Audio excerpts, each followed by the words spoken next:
Opitko suomea, mutta et edisty? Tänään puhun 5 kieltä. Haluan näyttää sinulle, miten pääsin A2:sta C1:een muutamalla helpolla keinolla. Mutta kerron myös, mitä sinun ei kannata tehdä. Jos tämä kiinnostaa, kuuntele tarkasti. Jos olet B1 tai B2-tasolla, erityisesti B2, tämä on tärkeää sinulle. Et tarvitse uusia sanakortteja. Sinun ei tarvitse enää oppia sanalistoja. Sinun ei tarvitse enää oppia uusia kielioppisääntöjä. Olet luultavasti nähnyt jo kaikki säännöt, et tarvitse niitä enää. Ongelmasi ei ole tietosi.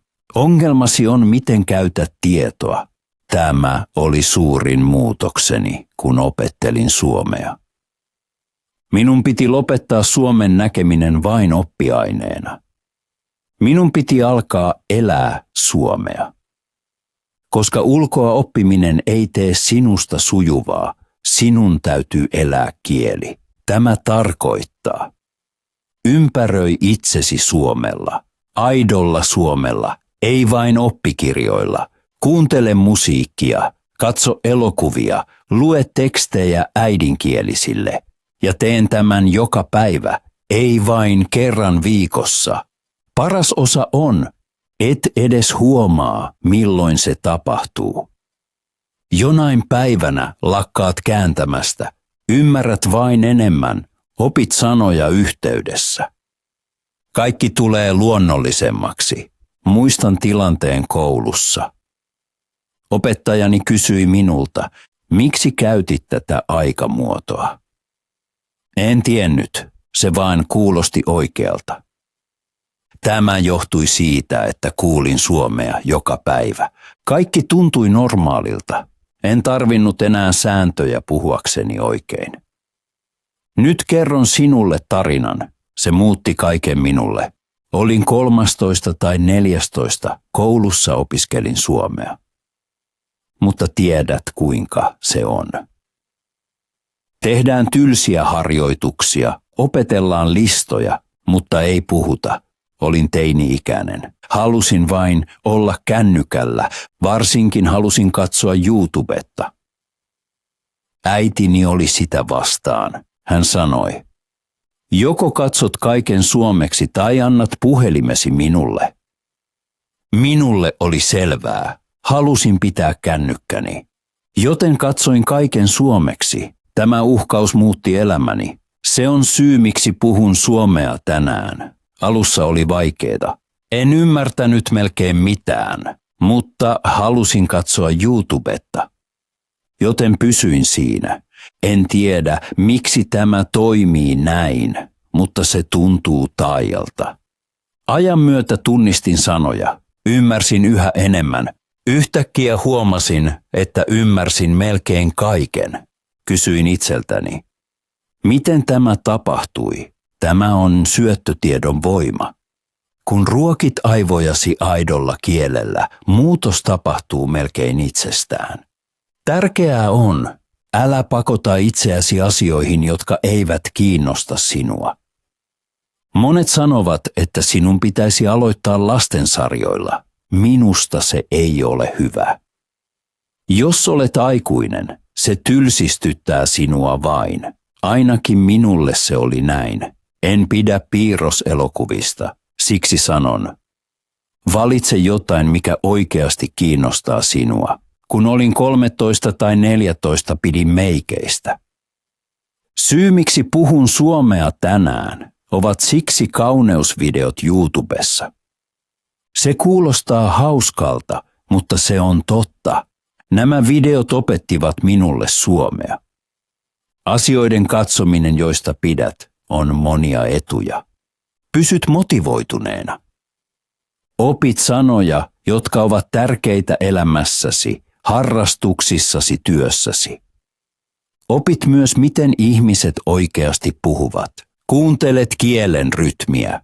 Kuuntelet sävyä. Kuuntelet myös vitsejä tai pieniä sanoja, jotka puuttuvat koulukirjoista. Näitä sanoja ei pitäisi käyttää liian usein, mutta on hyvä tuntea ne.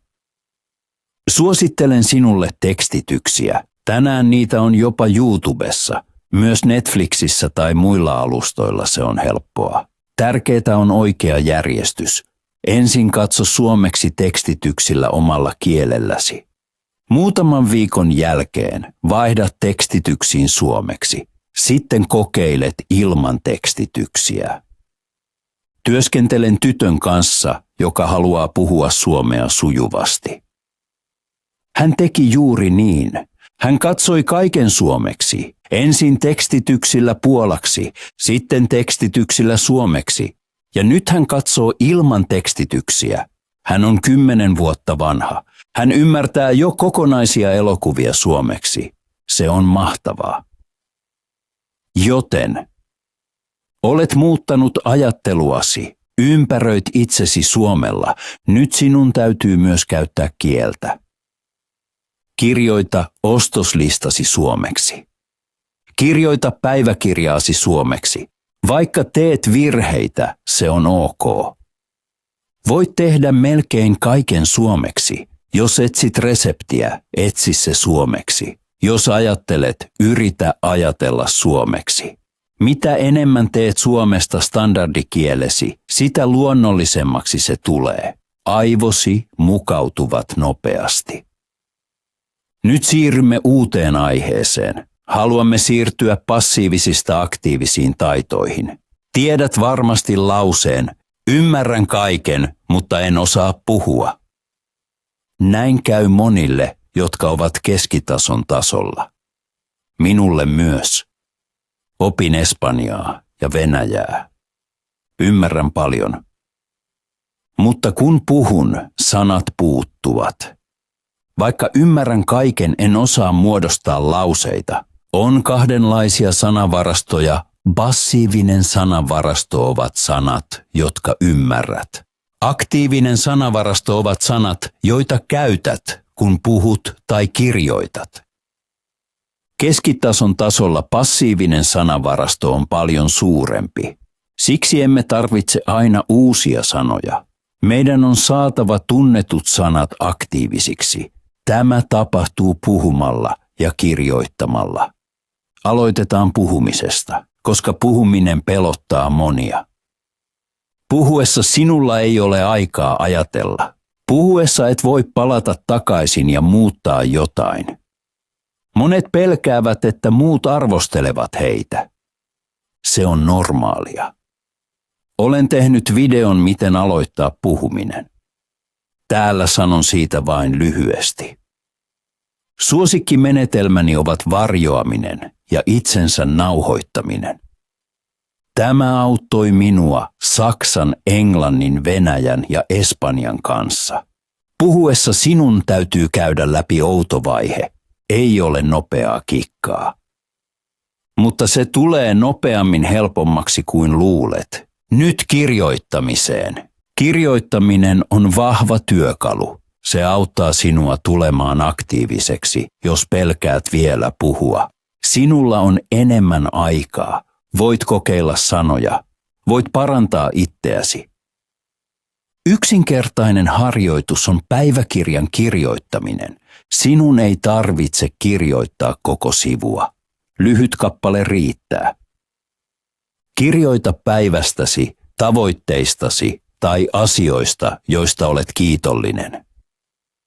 Jos katsot elokuvan tai luet kirjan, kirjoita lyhyt mielipide tai yhteenveto.